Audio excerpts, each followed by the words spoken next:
First of all, I am very thankful those who are arranging this symposium in a correct time, in the correct subject.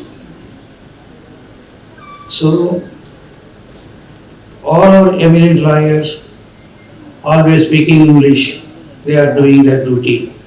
We have only studied all this law college, and then we came to segregate, and we are speaking most of them in Tamil.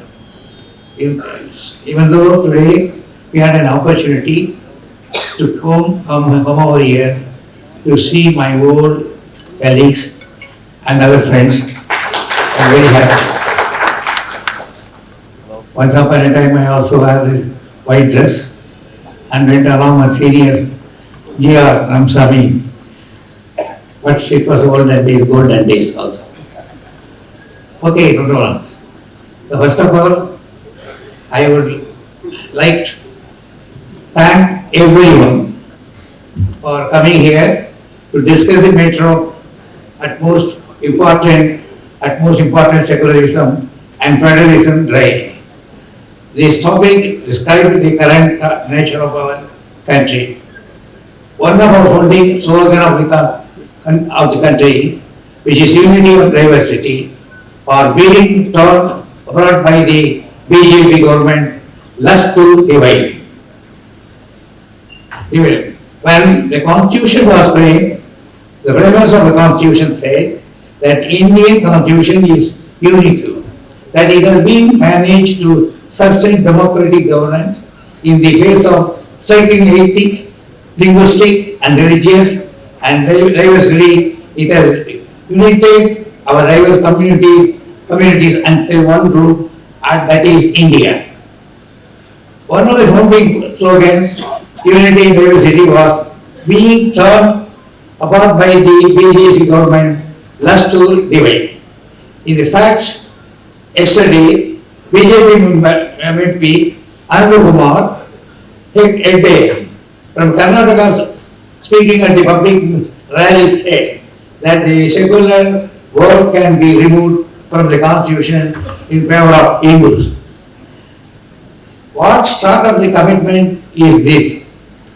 Is this how they want this country to be? They have no desire to unity, but only lust of divine.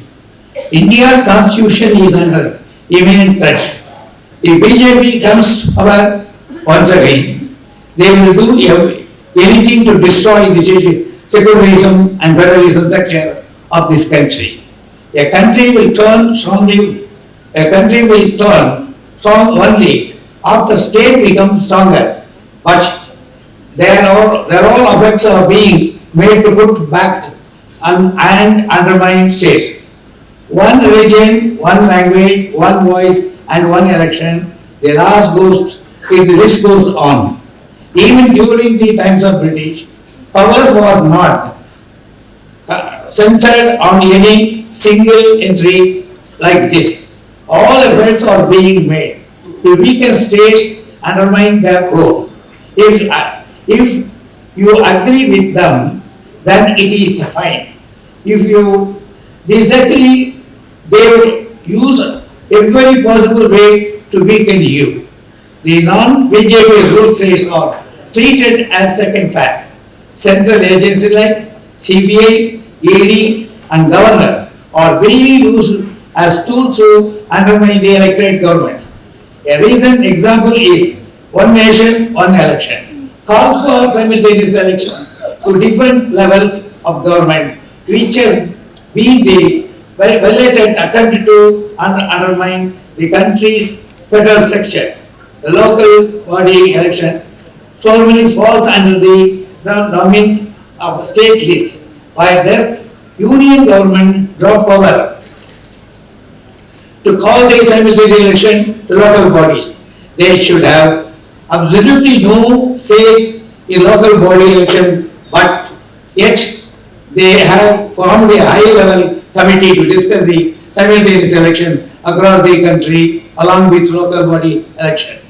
This is the reason DMK has taken a very possible step against the agenda of BJP and our Chief Minister Mr. M.K. Stalin effect as possible a resolution in the same legislative assembly against the notion of conducting simultaneous election. Further, there is a huge disparity in terms of the allocating funds on non-BJP states. Whenever this question is being raised in Parliament, they will say funds are allotted to basis on the finance commission.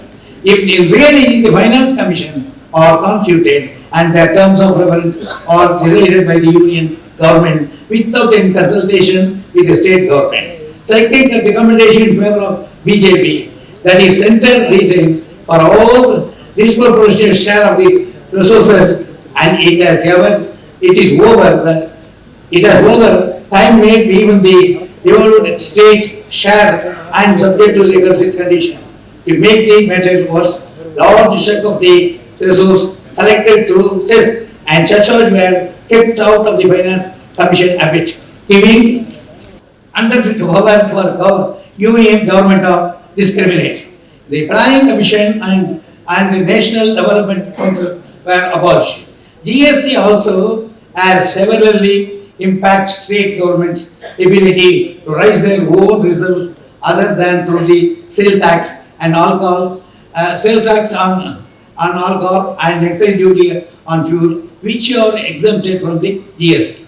States are now dependent on the center for nearly all of their resources and have no control over more than 2/3 of their revenue.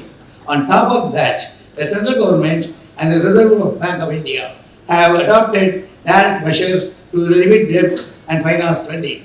The attempts to raise extra budgetary resources through borrowing by state-sponsored corporate entities have been blocked.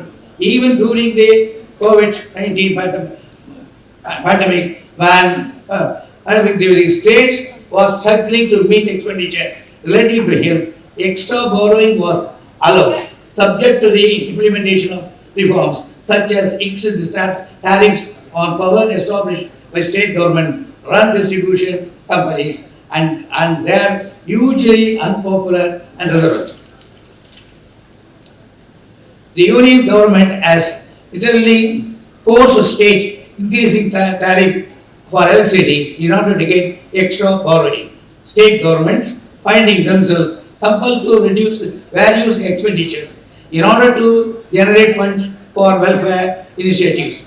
Paradoxically, the central government persistent in allocating funds for comparable programs aimed at securing water support, and the same pattern is observed in the state government under control of BJP. The benefit from special assistance provided by the center. In such a discrimination was not enough. More recently, matters have been taken a turn for the worse in the government and religious. Are now intervened by the BJP regime. Now they are trying post citizenship amendment to act to cross the country. They do not want to consider the view of people or state government. Law are being created to target for a particular religion, and the majority of mainstream media are used as a tools for broadcasting propaganda for the ruling party. They are hell bent of doing things such as destroy the fabric of the nations. It is high time, as with the DMK party, has a responsibility to fight for the future of the country and ensure social justice, secularism, and equality. Thank you.